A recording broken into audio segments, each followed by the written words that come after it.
আজকে আমরা নবম শ্রেণীর কলিঙ্গ দেশের ঝড় বৃষ্টির প্রশ্ন উত্তর নিয়ে আলোচনা করব। 3 নম্বর, 5 নম্বর, 2 নম্বরের প্রশ্ন উত্তর। চলো, সমস্ত গুরুত্বপূর্ণ প্রশ্ন উত্তর আলোচনা করার আগে বলে নিই মূল উৎস বা কাব্যটি কোথা থেকে নেওয়া হয়েছে। কবি কঙ্কন মুকুন্দ চক্রবর্তীর চণ্ডীমঙ্গল কাব্যের আখ্যায়িক খণ্ড থেকে এই কবিতাটি নেওয়া হয়েছে। যারা এই ভিডিওটা দেখছো তারা এর আগের এই যে আলোচনাটাও দেখে নেবে এই ভিডিওটা দেখার পর, তাহলে বুঝতে সুবিধা হবে। চলো শুরু করি। 1 নম্বরের প্রশ্ন, কলিঙ্গ দেশের ঝড় বৃষ্টি কাব্য অংশটি কার লেখা? কোন কাব্যের অন্তর্গত? কলিঙ্গ দেশের ঝড় বৃষ্টি কাব্যাংশটি মধ্যযুগের কবি মুকুন্দ চক্রবর্তীর রচিত চণ্ডীমঙ্গল কাব্যের আখ্যায়িক খণ্ডের অন্তর্গত। চলো 2 নম্বরের প্রশ্ন এবার আমরা দেখব। 2 নম্বরের প্রশ্ন কি আছে। দেখিতে না পায় কেহ অঙ্গ আপনার, কলিঙ্গবাসী নিজের অঙ্গ দেখতে পাচ্ছে না কেন? সেটাই তোমাদের বলতে হবে। কবি মুকুন্দ চক্রবর্তী রচিত চণ্ডীমঙ্গল কাব্যের আখ্যায়িক খণ্ডের অন্তর্গত কলিঙ্গ দেশের ঝড় বৃষ্টি কবিতায় চারিদিকের আকাশ মেঘাচ্ছন্ন হওয়ায় সমগ্র কলিঙ্গ দেশ অন্ধকারে ঢেকে গেছে, ফলে কলিঙ্গবাসী নিজের অঙ্গ দেখতে পাচ্ছে না। সবাই দেখে নাও। এই ভিডিওটার শেষে তোমরা ওই ভিডিওটা দেখে নেবে, তাহলে তোমাদের আরও সহজ হয়ে যাবে। আর যারা নতুন এসছো তারা অবশ্যই সাবস্ক্রাইব করে দেবে। চলো 3 নম্বর প্রশ্নের দিকে যাই। কলিঙ্গের প্রজাদের মন বিষাদগ্রস্ত কেন? এখানে আমি যেটা বলছি যে প্রতিবারে যদি কবির নাম, কবিতার অঙ্গ এগুলো দিতে থাকি তাহলে ভিডিওটা অনেক বড় হয়ে যাবে, তার জন্য দিচ্ছি না, কিন্তু তোমরা দিয়ে নেবে অবশ্যই।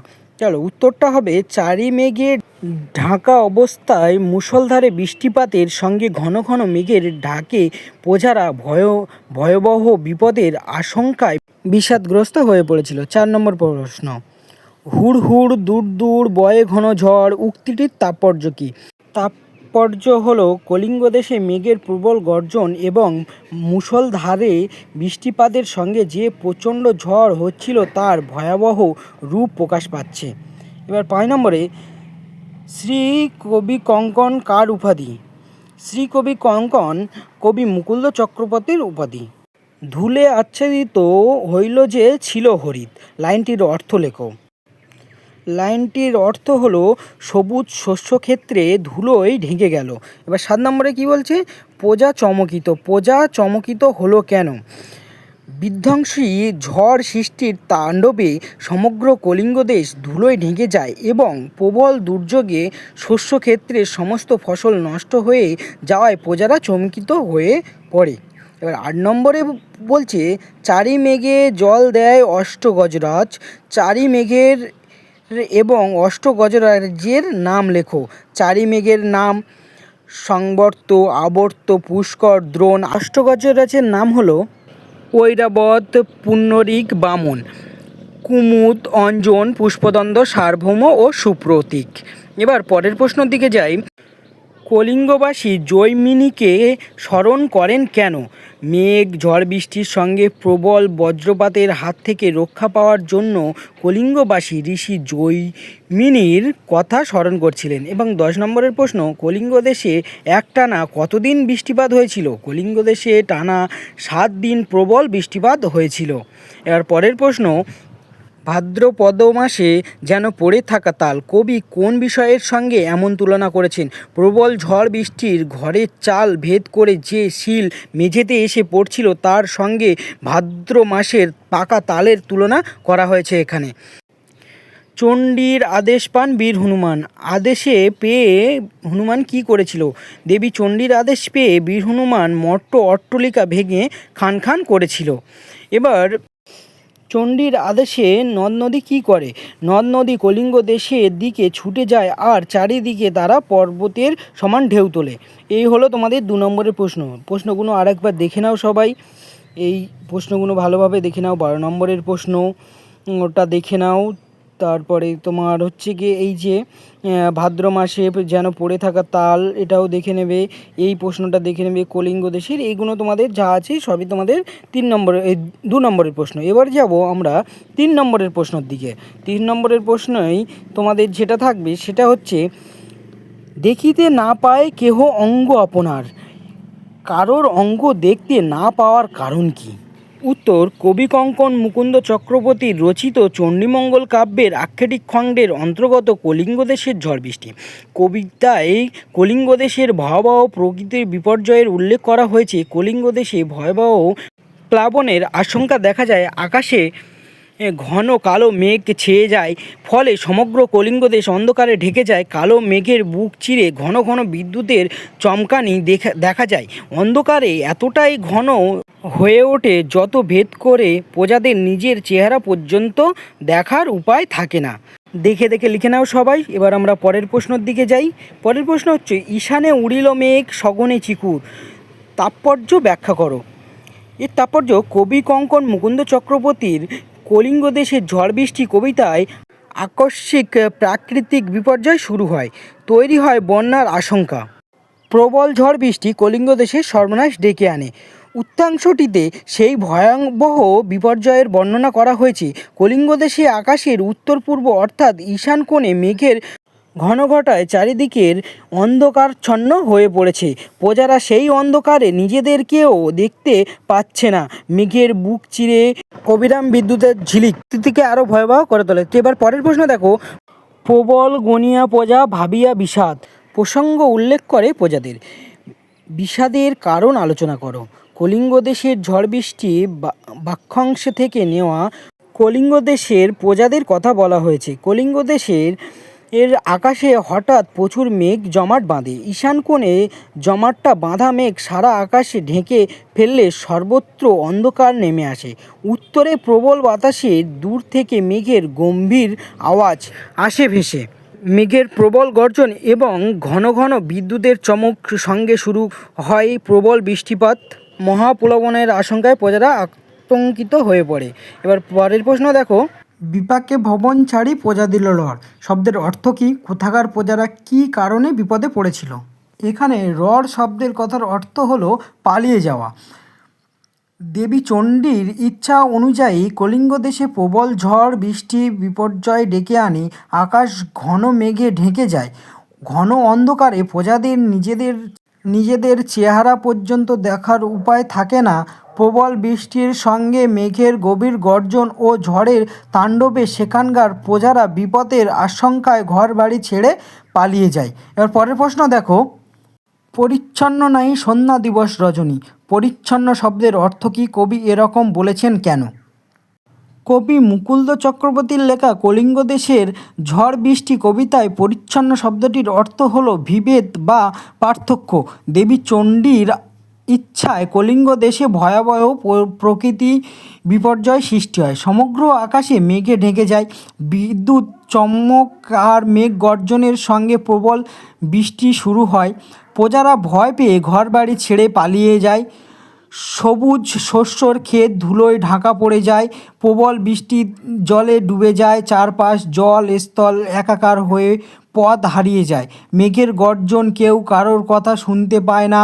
অন্ধকার এতটাই নিবিড় হয়ে যায় যে দিন এবং রাত্রিকে কেউ আলাদা করতে পারে না। যারা এই ভিডিওটা বুঝতে পারছো না তারা আগের ভিডিওটা অবশ্যই দেখে নেবে এবং লাইক কমেন্ট শেয়ার করবে এবং সবাইকে দেখার সুযোগ করে দেবে। এবং তোমরা এইগুলো সব দেখছো, এগুলো সবাই খাতায় নোট করবে এবং মুখস্থ করবে। চলো পরের প্রশ্ন, চারি মেঘে জল দেয় অষ্টগজরা, তাৎপর্য ব্যাখ্যা করো। এই তাৎপর্যটা ব্যাখ্যা করতে হবে। কবি কঙ্কন মুকুন্দ চক্রবর্তীর লেখা কলিঙ্গ দেশের ঝড় বৃষ্টি কবিতায় দেবী চণ্ডীর নির্দেশে কলিঙ্গ দেশে প্রকৃত বিপর্যয় নেমে আসে। ঘন কালো মেঘে আকাশ ঢেকে যায়। প্রবল মেঘের গর্জনে প্রজারা চিন্তিত হয়ে পড়ে। ঝড়ের তাণ্ডবে তারা ঘর ছেড়ে পালাতে বাধ্য হয়। সবুজ শস্যের ক্ষেত জলে ঢাকা পড়ে যায়। বৃষ্টি এতটাই তীব্র হয়েছে যে কবির মনে হচ্ছে 8টি দিকের পাহারাদার, 8টি হাতি অঞ্জন, পুষ্পদন্ত, সার্বভৌম, সুপ্রতীক, ঐরাবত, পুণ্ডরিক, বামন ও কুমুদ যেন তাদের সুরের সাহায্যে চারি মেঘে অর্থাৎ সম্বর্ত, আবর্ত, পুষ্কর এবং দ্রোণ এরই সাহায্যে জল দিচ্ছে। আর তার ফলেই প্রবল বৃষ্টিতেই চারিদিক ডুবে গেছে। এবং 7 নম্বর প্রশ্ন দেখো, কলিঙ্গের শহরে সকল লোক যে জৈমিনী, জৈমিনী কে? কলিঙ্গবাসীরা জৈমিনীকে স্মরণ করার কারণ কী? কলিঙ্গ দেশে ঝড় বৃষ্টি কাব্যাংশতে উল্লেখিত জৈমিনী হলেন এক বাকসিদ্ধ ঋষি। এনার নাম স্মরণ করলে বজ্রপাত বন্ধ হয়ে যায়।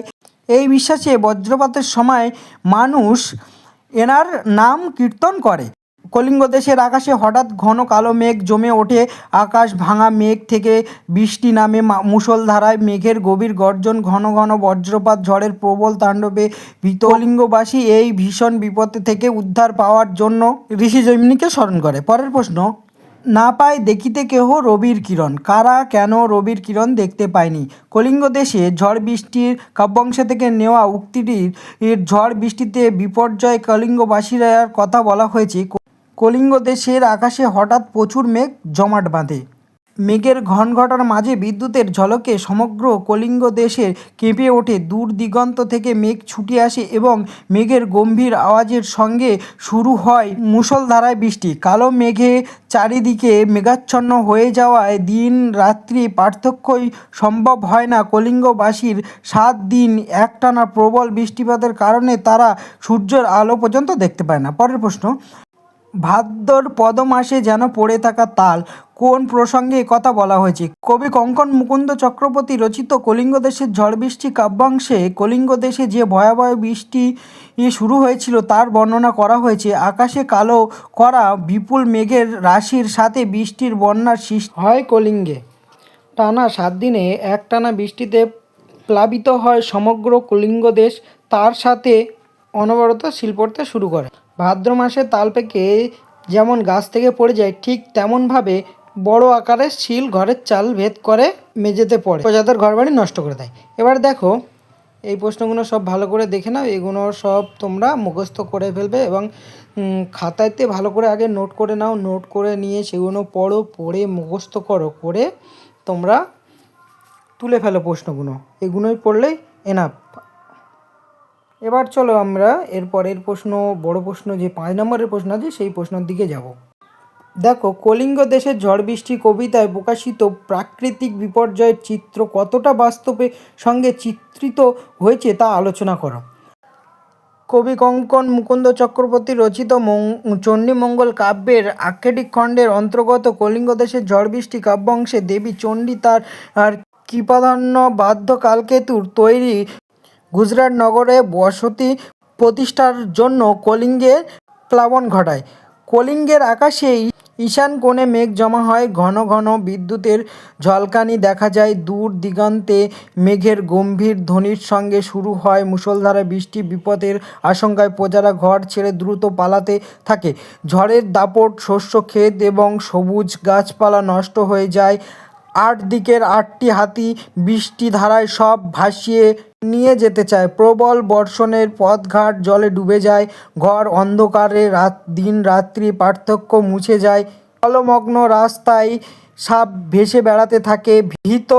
ভীত প্রজারা এই ভয়াবহ দুর্যোগ থেকে নিস্তার পেতে ঋষি জৈমিনীকে স্মরণ করতে থাকে। 7 দিন ধরে অবিরাম বর্ষণের ফলে কৃষিকাজ যেমন ক্ষতিগ্রস্ত হয়, ঘরবাড়িও নষ্ট হয়ে যায়। ভাদ্র মাসে তালের মতো বড় আকারের শিল ঘরের চাল ভেদ করে পড়তে থাকে। দেবীর আদেশে সমস্ত নদ নদী কলিঙ্গের দিকে ছুটে আসে। পর্বতের মধ্যে উঁচু ঢেউয়ের আঘাতে ঘরবাড়ি ভেঙে পড়ে। দেবী চণ্ডীর আদেশে সৃষ্টি এই ভয়াবহ প্রকৃতি বিপর্যয়ের অসহায় ভীত প্রজারা বিপদের আশঙ্কায় শেষ পর্যন্ত কলিঙ্গ ত্যাগ করতে বাধ্য হয়। এইভাবেই কলিঙ্গ দেশের ঝড় বৃষ্টি প্রকৃত বিপর্যয়ের এক বাস্তব চিত্র চিত্রিত হয়। তোমরা সব দেখে দেখে আস্তে করে ট্যাপ করে স্ক্রিনশট করে করে বা দেখে দেখে সব লিখে নাও। আর পরের প্রশ্ন দেখো, কলিঙ্গ দেশের ঝড় বৃষ্টি কাব্যাংশটির নামকরণ সমার্থক বিচার করো। তোমরা নিজেরাই আমাকে উত্তরটা তৈরি করে দেবে। চলো, এগুলো সব ভালোভাবে দেখে নাও এবং মুখস্থ করে ফেলো। আর যারা এখনও সাবস্ক্রাইব করোনি অবশ্যই সাবস্ক্রাইব করে দাও। আর ভিডিওটা লাইক করে একটা কমেন্ট করে দাও যদি ভালো লাগে তাহলেই। আর তোমার বন্ধুদেরকেও শেয়ার করে দাও। এমন ভিডিও আরও পেতে চ্যানেলটাকে সাবস্ক্রাইব করে নাও।